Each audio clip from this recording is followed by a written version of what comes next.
प्रजनन, जनन की विधियां, लैंगिक जनन, अलैंगिक जनन। लैंगिक जनन क्या होता है?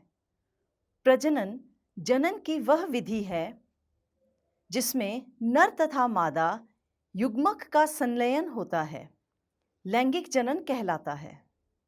लैंगिक जनन के मुख्य पड़ाव: अंडाणु और शुक्राणु का बनना, अंडाणु और शुक्राणु का संयोजन अर्थात निषेचन, संयोजित अंडा अर्थात युग्मनज का निर्माण, युग्मनज का भ्रूण में बदलना परिवर्धन, भ्रूण का विकास।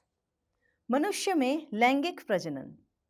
जंतुओं में भी नर और मादा में भिन्न भिन्न जननांग होते हैं जो युग्मक बनाते हैं, जो संयोजित होकर युग्मनज बनाते हैं। यह युग्मनज विकसित होकर एक नया जीव बनाता है। इस प्रकार प्रजनन जिसमें नर और मादा युग्मकों का संयोज होता है लिंगी प्रजनन कहलाता है। आओ अब हम मानव में जनन भागों का पता लगाएं और जनन क्रिया का अध्ययन करें। नर जनन अंगों में एक जोड़ा वृषण, 2 शुक्रवाहिनी और 1 शिशन होता है। वृषण नर युग्मक उत्पन्न करते हैं जिन्हें शुक्राणु कहते हैं। वृषण लाखों ही शुक्राणु पैदा करते हैं। शुक्राणु चाहे बहुत सूक्ष्म होते हैं, लेकिन प्रत्येक में एक सिर, एक मध्य भाग और एक पूंछ होती है। प्रत्येक शुक्राणु में कोशिकाओं की तरह सभी छोटे अंग पाए जाते हैं। मादा जननांग में एक जोड़ी अंडाशय, अंडवाहिका और गर्भाशय होता है। अंडाशय मादा युग्मक उत्पन्न करते हैं जिन्हें अंडाणु कहते हैं।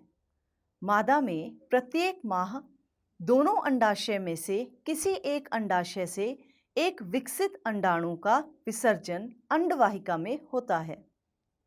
गर्भाशय वह भाग है जहां भ्रूण का विकास होता है। शुक्राणु की तरह अंडाणु भी एकल कोशिका है। निषेचन जनन प्रक्रिया का पहला चरण शुक्राणु और अंडाणु का संयोग है। जब शुक्राणु अंडाणु के संपर्क में आते हैं तो इनमें से एक शुक्राणु अंडाणु के साथ संयोजित हो जाता है। शुक्राणु और अंडाणु का संयोजन होना निषेचन कहलाता है। जो निषेचन मादा के शरीर के अंदर होता है उसे आंतरिक निषेचन कहते हैं। मनुष्य, गाय, कुत्ते और मुर्गी आदि अनेक जंतुओं में आंतरिक निषेचन होता है। वह निषेचन जिसमें नर और मादा युग्मक का संयोग मादा शरीर से बाहर होता है उसे बाह्य निषेचन कहा जाता है। यह मछली, स्टारफिश जैसे जलीय प्राणियों में होता है। आइए पता लगाएं कि यह किस प्रकार संपन्न होता है। वसंत अथवा वर्षा ऋतु में मेंढक तथा टोड पोखर, तालाब और मंद गति से बहते झरने की ओर जाते हैं। जब नर तथा मादा एक साथ पानी में आते हैं तो मादा सैकड़ों अंडे देती है। मेंढक के अंडे बहुत कोमल होते हैं। जेली की एक परत अंडों को एक साथ रखती है तथा इनकी सुरक्षा भी करती है। मादा जैसे ही अंडे देती है, नर उस पर शुक्राणु छोड़ देता है। प्रत्येक शुक्राणु अपनी लंबी पूंछ की सहायता से जल में इधर-उधर तैरते रहते हैं। शुक्राणु अंड कोशिका के संपर्क में आते हैं जिसके फलस्वरूप निषेचन होता है। भ्रूण का परिवर्धन। निषेचन के परिणाम स्वरूप युग्मनज बनता है जो भ्रूण में विकसित होना आरंभ हो जाता है। युग्मनज लगातार विभाजित होकर कोशिकाओं के गोले में बदल जाता है। तत्पश्चात कोशिकाएं समूहीकृत होने लगती हैं तथा जो विभिन्न ऊतकों और अंगों में परिवर्तित हो जाते हैं। इस विकसित संरचना को भ्रूण कहते हैं। भ्रूण गर्भाशय की दीवार में रोपित होकर विकसित होता है। गर्भाशय में भ्रूण का निरंतर विकास होता रहता है। धीरे धीरे विभिन्न शारीरिक अंग जैसे कि हाथ, पैर, सिर, आंखें, कान इत्यादि विकसित हो जाते हैं। भ्रूण की वह अवस्था जिसमें सभी शारीरिक भागों की पहचान हो सके गर्भ कहलाता है। जब गर्भ का विकास पूरा हो जाता है तो माँ नवजात शिशु को जन्म देती है।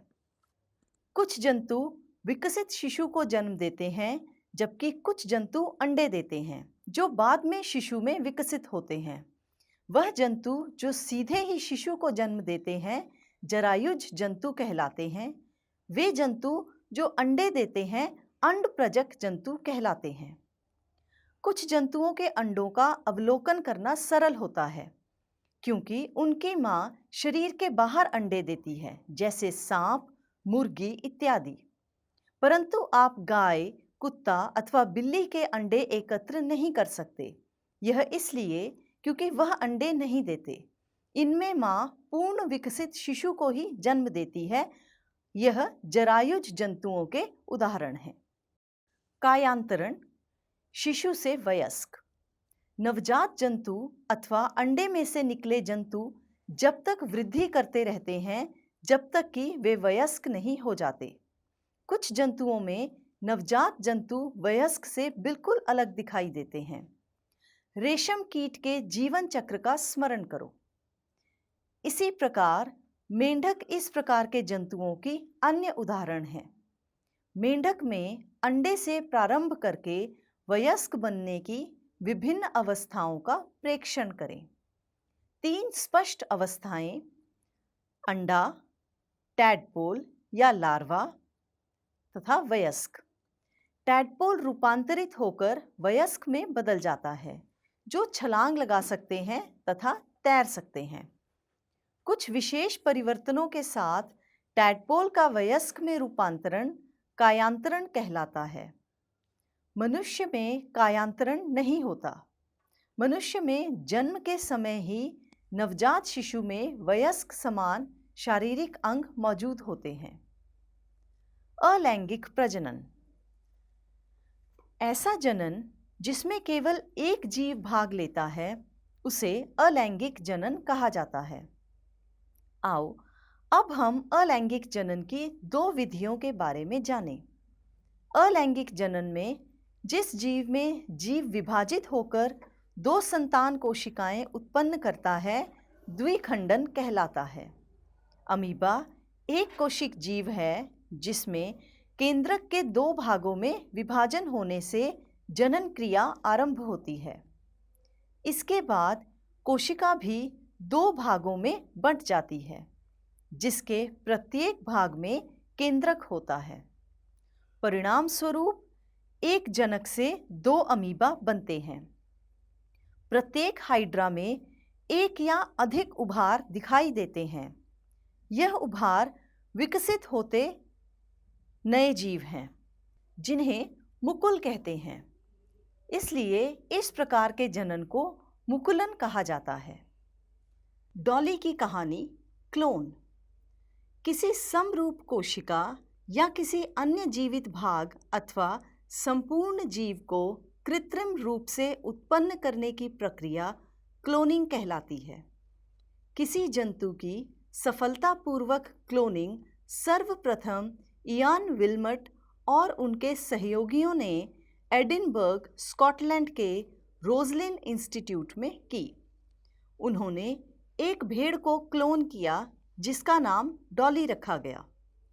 डॉली का जन्म 5 जुलाई 1996 को हुआ था। यह क्लोन किया जाने वाला पहला स्तनधारी था। डॉली एक फिन डॉर्सेट भेड़ की स्वस्थ क्लोन थी, जिसने प्राकृतिक लैंगिक जनन द्वारा अनेक संततियों को जन्म दिया।